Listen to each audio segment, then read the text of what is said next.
സുകുമാരൻ നായർ ഇന്ന് കാലഘട്ടത്തിന്റെ ഹീറോണ് അഞ്ജിത. ഞാൻ ആളെ സല്യൂട്ട് ചെയ്യുന്നു. കാരണം എന്താണെന്നറിയോ, ആള് വളരെ കൃത്യമായിട്ട് ഇവരെന്താ ആദ്യം പറഞ്ഞതെന്നറിയോ, പെരുന്നയിലെ പോപ്പ്. ആരാ പറഞ്ഞേ? ഈ കമ്മ്യൂണിസ്റ്റ് പാർട്ടിക്കാരൻ. രണ്ടെന്താ പറഞ്ഞ, മാടമ്പിത്തരം കയ്യിൽ വെച്ചാൽ മതി. പറഞ്ഞു തരാം, കോടിയേരി ബാലകൃഷ്ണനോ അദ്ദേഹം മരിച്ചുപോയി, അദ്ദേഹത്തെ തള്ളി പറയില്ലല്ലോ അല്ലെ. മൂന്നാമത് പറഞ്ഞ ധാർഷ്ട്യം ഇങ്ങോട്ട് വേണ്ട, അതങ്ങ് കയ്യിൽ വെച്ച് മാടമ്പി അവിടെ ഇരുന്നാൽ മതി. പറഞ്ഞതാരാ? ഈ കമ്മ്യൂണിസ്റ്റുകാര്. ആ കമ്മ്യൂണിസ്റ്റുകാര് നിലപാട് മാറ്റി സുകുമാരൻ നായർ എന്ത് കൃത്യമായിട്ട് കാര്യങ്ങളെ കൊണ്ട് ഈ കമ്മ്യൂണിസ്റ്റ് പാർട്ടിയെ കൊണ്ട് സെക്രട്ടേറിയറ്റിലടക്കം ചർച്ച ചെയ്ത് ഇങ്ങോട്ട് സാഷ്ടാംഗ പ്രണാമം ചെയ്ത് ഇങ്ങോട്ട് വരുത്തിയല്ലോ ഇടതുപക്ഷത്തിന്.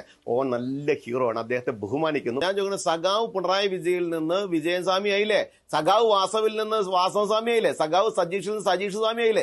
ഞാൻ ചോദിക്കട്ടെ, മാളികപ്പുറത്ത് അമ്മനെ കെട്ടിക്കാനും അയ്യപ്പനെ കടുക്കവെള്ളം കുടിപ്പിക്കാനും തന്ത്രിമാർ അടിവസ്ത്രം വരാണ്ട് കയ്യും കലാശിട്ട് കളിക്കാന്ന് പറയുന്ന സുധാകരന്റെ സ്റ്റേറ്റ്മെന്റുകളൊക്കെ ഉച്ച വെച്ച് നടക്കുന്ന നിങ്ങള് അതിൽ നിന്നൊക്കെ മാറി അയ്യപ്പ സംഗമം നടത്തി ഭക്തജനങ്ങളുടെ ആചാരങ്ങൾ സംരക്ഷണത്തിന് വേണ്ടി നിങ്ങൾ നിലകൊള്ളുന്നു. നല്ല കാര്യം, നിങ്ങൾ മാറ്റം വന്നു എന്ന് നിങ്ങൾ അങ്ങ് അംഗീകരിച്ചെന്നേ. ഗണപതി മിത്തെന്ന് പറഞ്ഞ ഷംസീറിനെ മാറ്റി പറഞ്ഞ് നിങ്ങൾ അത് അംഗീകരിച്ചല്ലോ അല്ലെ. ആ നവോത്ഥാന മതിൽ കെട്ടി ശബരിമലക്കെതിരെ പ്രവർത്തിച്ചത് നിങ്ങളല്ലേ.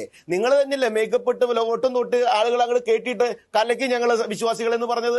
അപ്പൊ നിങ്ങൾ അതിനൊക്കെ നിലപാടിൽ കറക്റ്റ് മാറ്റം വരുത്തി ഞങ്ങൾ വിശ്വാസികൾക്ക് അനുകൂലമായ തീരുമാനമെടുത്തു, ഞങ്ങൾക്കന്ന് ചെയ്ത് തെറ്റായിരുന്നു എന്ന് നാട്ടലോട് കൂടി സമ്മതിക്കാൻ തയ്യാറാവുന്നേ. ഒരു പ്രശ്നമില്ലല്ലോ. ഹിന്ദു വോട്ടുകൾ ഇവരിൽ നിന്ന് പോകുന്നു, വിശ്വാസികൾ ഇവരിൽ നിന്ന് അകന്നു പോകുന്നു എന്ന് കണ്ടപ്പോ ഹിന്ദു വോട്ടുകളെ പിടിക്കാൻ വേണ്ടിയിട്ട് ഒരു അഭ്യാസം.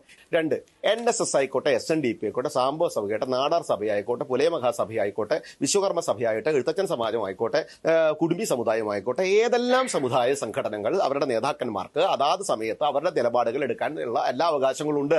രാഷ്ട്രീയ പാർട്ടികൾക്ക് അനുകൂലമായിരിക്കണം, എന്റെ രാഷ്ട്രീയ പാർട്ടിക്ക് അനുകൂലമായ തീരുമാനങ്ങൾ മാത്രം എടുത്തോളണം എന്നുള്ള തീരുമാനമൊന്നുമില്ല.